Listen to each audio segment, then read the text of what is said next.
Welcome back to SwitchCorner. Today we're going to be taking a look at what's coming up in the next week for the Nintendo Switch. As always, I'm going to be breaking these down in basically one or two ways. That's either a day one buy for me, or those that I'm going to be waiting on reviews first. Now, as always, I do want to make it clear I don't go over every single release. I basically skip all the shovelware and just cover those games across the US, Canada, UK, EU and AU. They're, like catching my eye. Right now though, this week, I'm getting kind of like a hidden gems vibe to a lot of these. It's a bit of a monster week though for indies, I gotta say, and I got like 12 games to take you through. So look, with that, hit subscribe if you love the Switch, as much as we all do here. Join our growing family, and let's get started.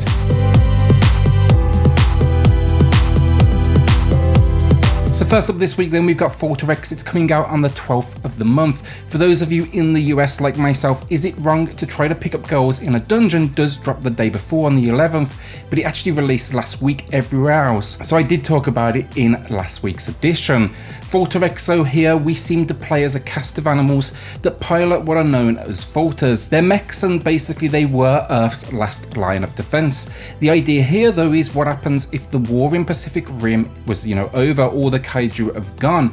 You'd of course, start a mech battling league for entertainment purposes, and that is very much where you come in. You've got to win the championship. Gameplay though here, it seems to come down to four things: base building, research, mech customization, and then from what I can tell, like turn-based battles. Love the look of this game though. It's not the cheapest on today's list, but I'm going day one with this one.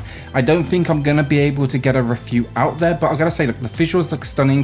Gameplay wise, I'm a sucker for this kind of formula, and then it's even offering a single player story as well as online PvP battles. As devs go as well, this one is gung-ho. They can be hit or miss, but probably most recently best known for Ninjala and then Puzzle and Dragons on the Switch. Now this is one I can't wait for, Metamorphosis. It's a first-person adventure with a story inspired by the imagination of Franz Kafka. It's quite the goal, honestly, but consider me bought in.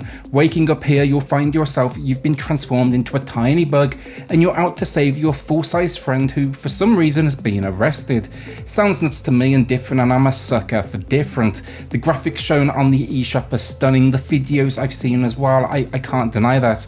But I'm also curious, how does it run on the Switch, and is this truly Switch footage, screenshots we are looking at? A sad truth of the eShop is so often we get images misleading us. First person puzzles though in a world that's basically Honey, I Shrunk the Kids. I can't wait to jump into this one.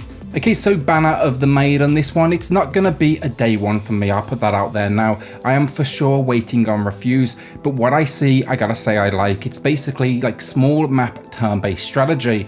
What I do like though with this one is it's based on an alternative history of the French Revolution, which is pretty cool and pretty unique. Overall, look, visually it is pretty basic, but I really like what I see. It looks sharp, and I like the blending of like 2D and then pixelated models. There's 30 different characters then to use with different skills. We have over like 30 maps, and then reviews from what I've seen for other console builds, they're pretty positive, praising its story and pacing. I'm still not sold, hence I am going to be watching a few, Switch exclusive reviews, but yeah, could be really good. And the last thing I want to mention with this one, checking out a few comments, it seems a lot of people are quoting around the 20-hour of gameplay mark.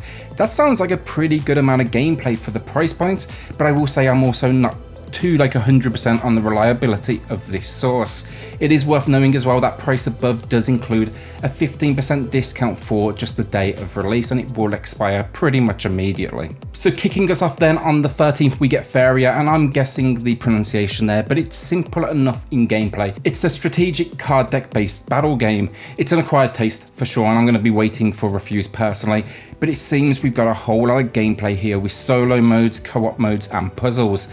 I'm interested honestly to see how all of these different things work, but it's promising like 100+ hours of gameplay, which makes the price here more than reasonable.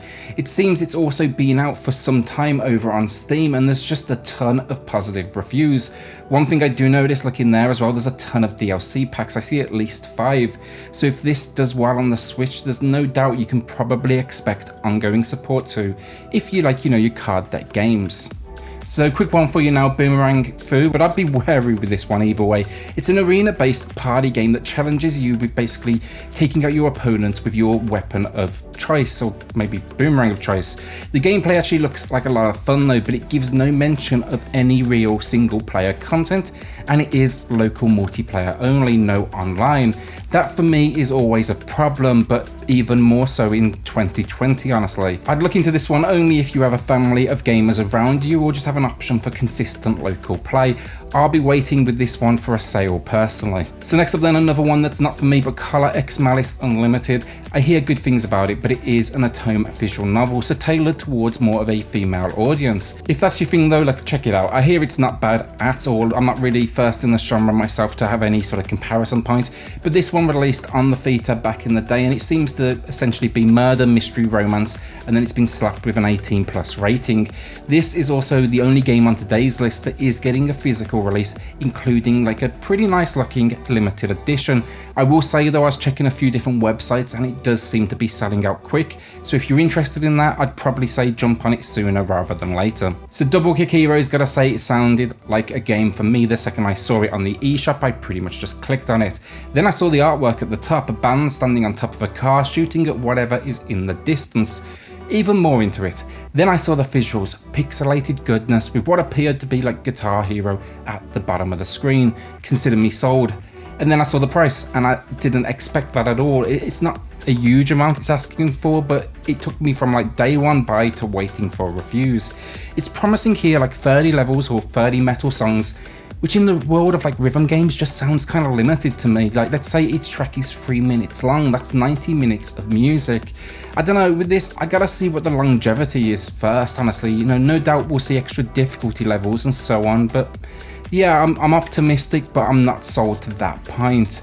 The line that makes me the most nervous on the eShop page though, 30 tremendously awesome quality metal songs by a legendary video game and metal composer. Yet they don't mention the composer's name. If they're legendary, wouldn't it be worth, you know, adding the name? Looks great, I hope it's great, just kinda nervous. Bite the Bullet now is dropping with a 20% launch day discount, and this, as with most, expires on the 13th at release. And what we basically get here is a roguelite RPG shooter, where the twist is not only will you, like, obviously platform and shoot your way through this world, but you'll be required to eat your enemies to power yourself up. Expect here to be battling like waves of zombies, robots, bosses, and the like. Sounds interesting enough, this one. I'll most likely be reviewing it on the channel too, if I can get through it in time. But if that's not the case, I'd wait for reviews, honestly, just because the developers behind it, they don't have the strongest of libraries when it comes to past releases. Nothing like really bad or anything like that, but just nothing that stands out either. I like the look of it though, honestly. Excited to see what it's all about, and especially this whole like eating mechanic. Does it really work, or is it gonna, you know, be a little novelty that wears off within the first like 30 seconds? Alright, so the Ambassador Fractured Timelines has my attention. This is probably for me one of the bigger releases of the week, and I'll be going day one with it and even trying to probably get a review out there. This is a fantasy set twin stick shooter where you get the extra ability though to stop time. I think here it's easy to say expect hordes of enemies, bosses, and then a ton of collectibles to take down on your journey. If you're not a big fan of the twin stick genre, then I don't think this one will change your mind. It seems pretty stereotypical as entries go, but I've got to say I love the fantasy vibe here, especially the pixelated graphics. As I say though, I'd be wary. Very little info on the devs and the publishers here. The Quantum Astrophysicist Guild, great name by the way. They seem to have a library of hit and miss quality, shall we say. Alright, so a quick one for you now. Darkestville Castle. Like point and click adventures like me, this could well be worth a look. Here you're taking on the role of a servant of chaos. Basically, you're a demon who terrorizes a town. At least that is until the town hires a group of professional demon hunters that are out to banish you.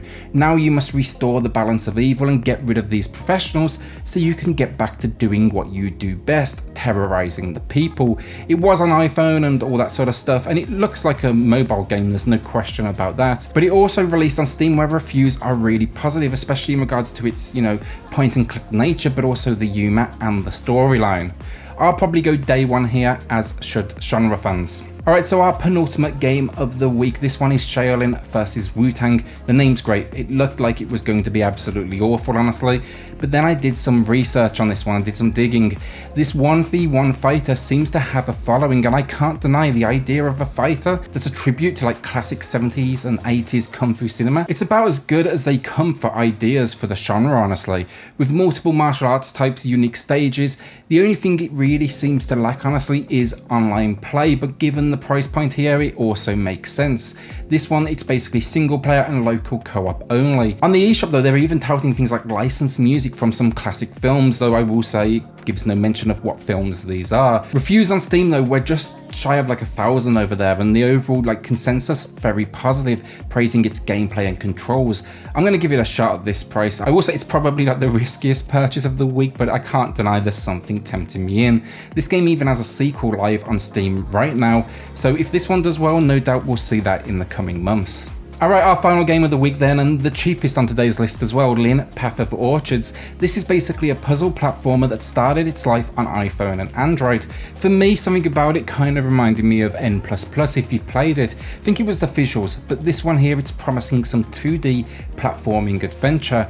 I honestly think with this one, it's such a small price point that I'm going to just go day one. It's got 56 levels, 3 like optional challenges for each, and hopefully it has some sort of like story to back up what appears to be a stunning world. At such a minimal price, I just don't think I'm going to be too disappointed if it doesn't turn out to be, you know, anything great. I know the whole like phone port thing can upset people, but I think the price point here they absolutely nailed, so I'll give them my cash. There's a lot of good games on Apple and Android that I absolutely believe deserve their time in the spotlight, and this one hopefully may just be one of them. And that's it. As I say, no real heavy hitters or AAA releases this week, but as indies go, it's a strong looking lineup, and the potential here, there really is some to do some serious damage to the wallet. A lot of them I will be waiting on reviews myself, but hopefully I'll be able to dig up some hidden gems while I'm at it. With that, I do want to say a quick thank you then as always to the patrons of the channel who are just going above and beyond. We've had a new member join just since yesterday, so thank you all so much. And then yeah, look, as always, everybody, thank you for watching, liking and subscribing. And if you haven't subscribed already, consider it. If you love the Switch as much as we all do here, join our growing family. For videos nearly just daily at this point, we're breaking down Switch reviews, hidden gems, deals, and then of course upcoming games. With that, I'll see you all on the next video. Thanks everyone.